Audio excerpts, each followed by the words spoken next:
I paid for her daughter's college. Then she told me I was just the wallet. They say you can't put a price on family, but I learned the hard way that for some people, you absolutely can. Hey everyone, before we get into the video, don't forget to subscribe and smash that like button if you want more stories just like this. Thanks for the support. My name is Michael, and I was 46 years old when I thought I had finally perfected the art of a happy life. I'd built a successful software company from the ground up, sold it for a figure that still felt surreal, and was living a comfortable, if somewhat quiet life in a sprawling home in the California hills. I had everything I could materially want, but the rooms often felt too big, the silence too loud. That all changed the day I met Evelyn at a charity gala.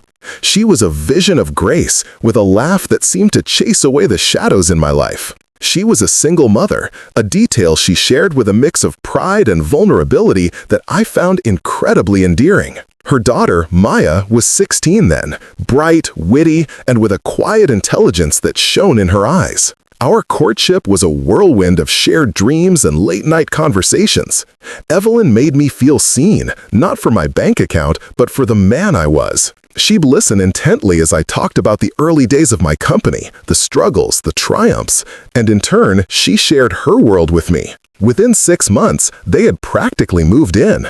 The once silent halls of my home were now filled with the scent of Evelyn's cooking, the distant thrum of Maya's music, and the easy rhythm of a family falling into place. I started coaching Maya's debate team, something I knew nothing about but learned for her.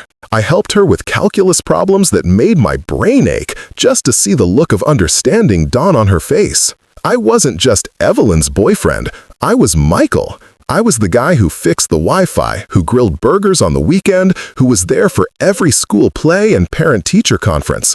I was, for all intents and purposes, her dad. Evelyn and I never married, a choice we both seemed comfortable with. Our bond, we told ourselves, didn't need a piece of paper to validate it. It was built on something deeper. I paid for everything, of course.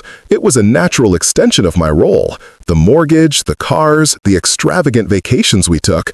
I saw it not as a transaction, but as my contribution to the life we were building together. It was my privilege to provide for them, to shield them from the financial worries that I knew Evelyn had struggled with for years. When Maya started applying for colleges, my role as provider shifted into a higher gear. She was brilliant, her acceptance letters a testament to her hard work and a source of immense pride for all of us. She got into her dream school, a prestigious Ivy League university on the East Coast, a place with a price tag that would make most people blanch. Evelyn's eyes filled with tears of joy, and she hugged me, whispering that I had made all their dreams come true. Looking at the two of them, beaming with hope and excitement, I felt a sense of purpose I had never experienced in my years of building a business.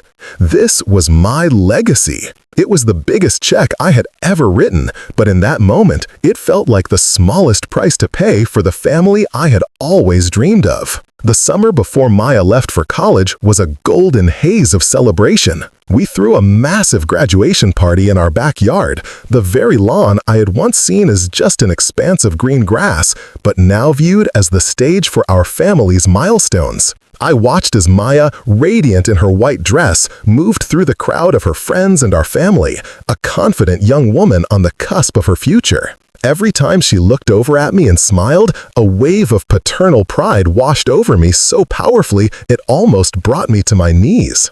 I wasn't her biological father, but in every way that mattered, I had helped raise her. I had shaped her. The tuition payment was just the final, formal act of that commitment. The day we drove her to campus was bittersweet. The car was packed to the brim with dorm room essentials, many of which I had insisted on buying. The latest laptop, a mini fridge, a comfortable ergonomic chair for all those late-night study sessions I envisioned.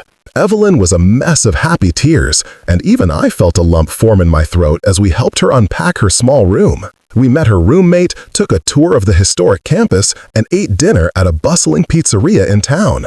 As I walked around, seeing the other parents, I felt a sense of belonging. I was one of them. I was a father, sending his daughter off into the world. The first few months after she left were an adjustment. The house felt quiet again, but it was a different kind of quiet now. It wasn't empty, it was just waiting for her to return. We had video calls every Sunday. Maya would show us her dorm room, talk about her classes, her professors, the new friends she was making. She seemed to be thriving, and her happiness was my greatest reward. Evelyn, too, seemed to blossom. With Maya settled, she threw herself into a new life of leisure. She joined a country club, started taking art classes, and began planning elaborate trips for us. Our life became a series of luxurious getaways. Weekends in Napa, a shopping spree in Paris, a cruise through the Greek islands. I was happy to fund it all. Seeing her relaxed and carefree, free from the stresses she had endured for so long, was worth any amount of money. The payments for Maya's education were set up on an automatic transfer, a silent, steady stream of support flowing from my account to the university's bursar's office. I never thought twice about it. It was as natural as breathing. I had built a fortress of security around the two of them, and I stood as its unwavering guardian. As I watched Maya's car disappear down the street on that move-in day, a wave of pride washed over me. I had given her the world. I just never imagined she would one day see it as her due. The first crack in the facade of our perfect life was so small I almost missed it. It was about 8 months into Maya's first year. The Sunday video calls, once a highlight of my week, began to feel different. Maya was still there, still smiling, but her answers became shorter, her gaze often drifting away from the screen as if she were distracted by something more important on her end. She'd mention new friends, but their names were fleeting, and she never spoke of them with the same warmth she once reserved for her high school companions. I chalked it up to the natural process of a young adult finding her independence. College was a new world, and I was just a part of the old one she was gracefully and necessarily leaving behind. It hurt a little, but I understood. The change in Evelyn was more pronounced and more troubling. The easy affection we once shared began to feel performative. The conversations we had over dinner, once filled with dreams and intimate details, now revolved almost exclusively around money and status. She talked about the new cars her friends at the club were driving, the designer bags they were carrying, the second homes they were buying. There was a new edge to her voice, a subtle expectation that had never been there before. The requests started small. A more expensive piece of jewelry for an upcoming gala. A significant increase in her monthly clothing allowance. Then they got bigger.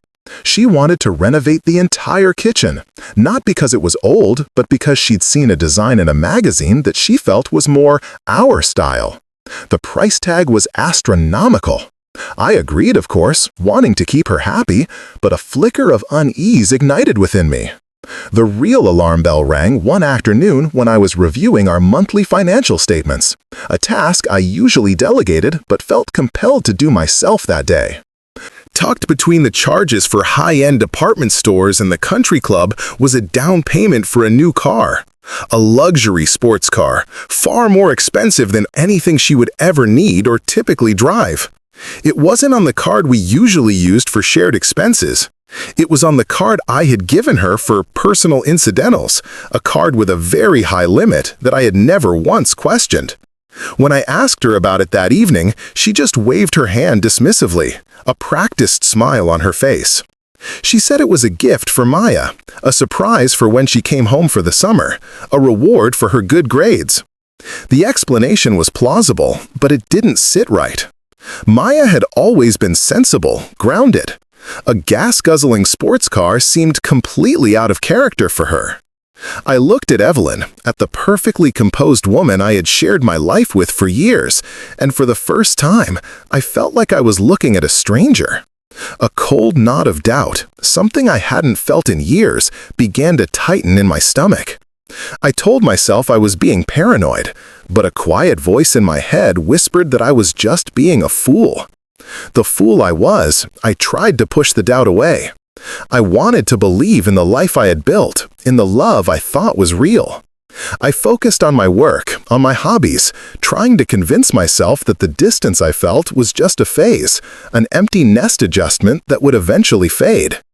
But the seed of suspicion had been planted, and it began to grow in the dark, quiet corners of my mind.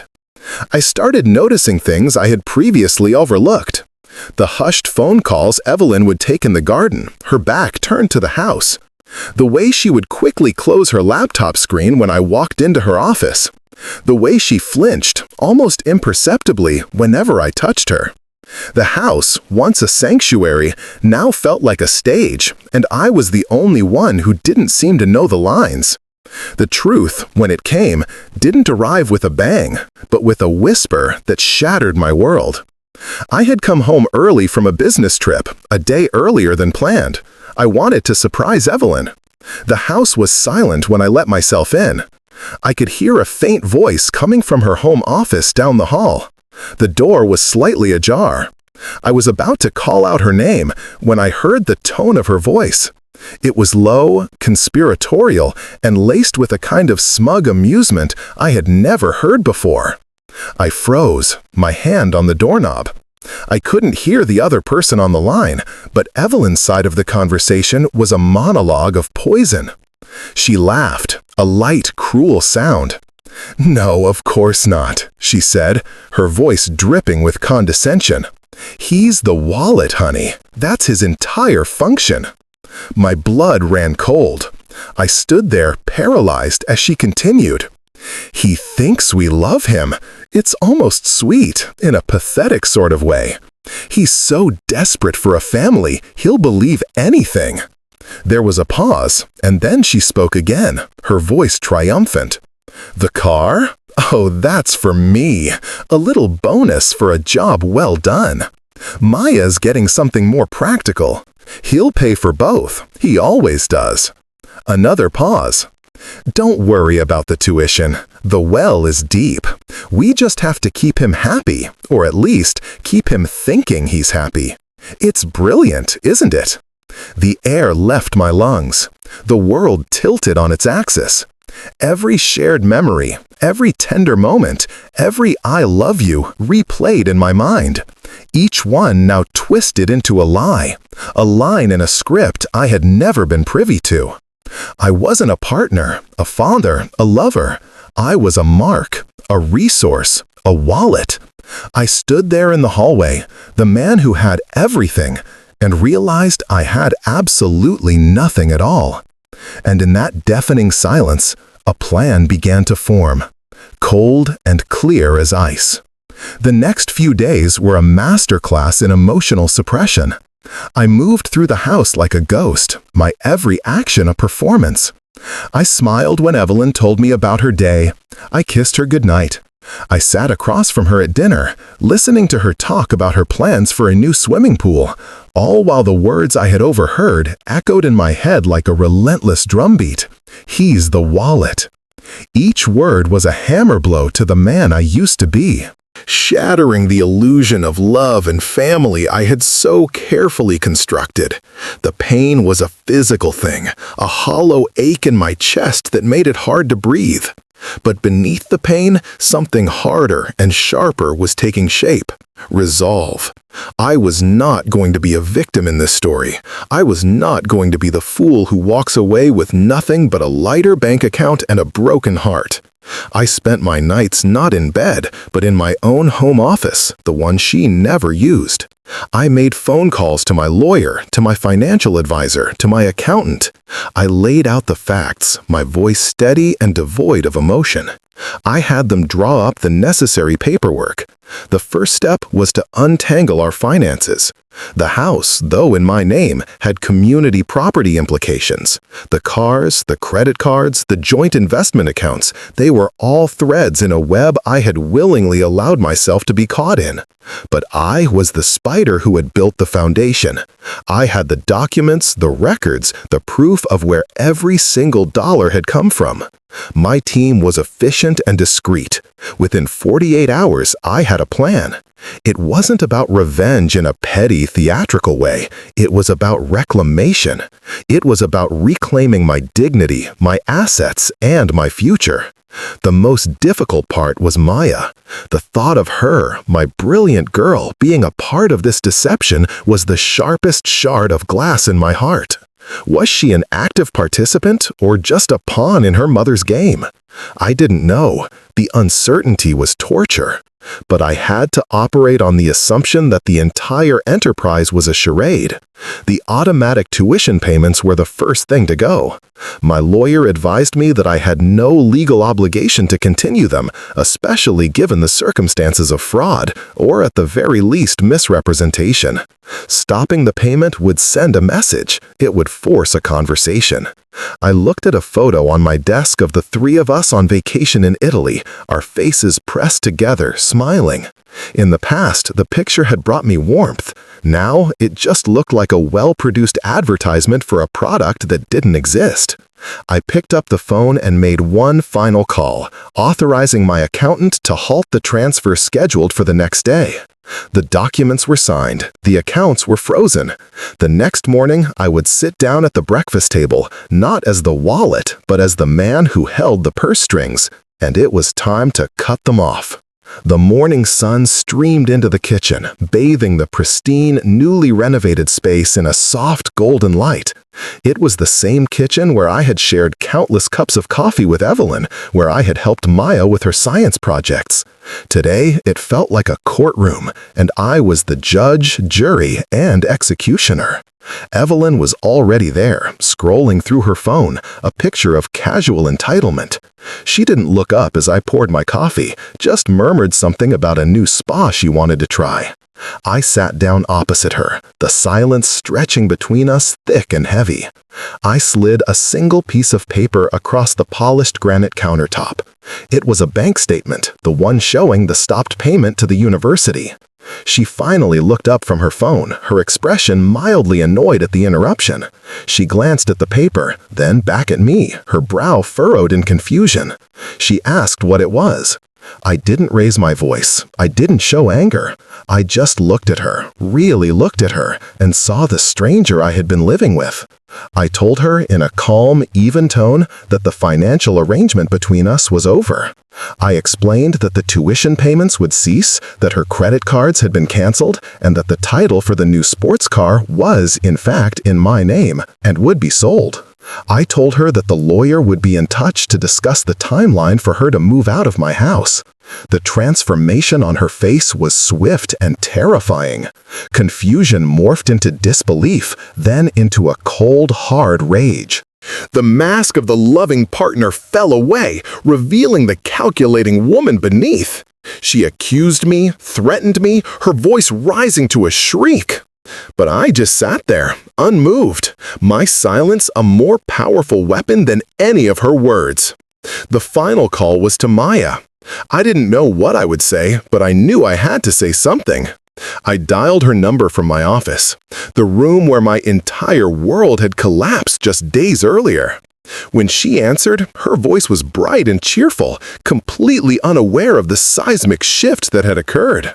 She asked if everything was okay. I told her no. I told her that I would no longer be paying for her tuition. I didn't explain why. I didn't accuse her or her mother. I simply stated it as a fact. The silence on the other end of the line was profound. Then came the pleading, then the anger, the accusations of cruelty. I listened for a moment, then I hung up. I didn't slam the phone down. I just placed it gently back in its cradle. It was over. The house felt empty that evening as I stood looking out the window at the valley lights below. But for the first time in a long time, it didn't feel lonely. It felt quiet. It felt clean. It felt mine. I had paid a terrible price for a lesson in trust, but in the end, I had bought back my own life. And that was a transaction worth every penny.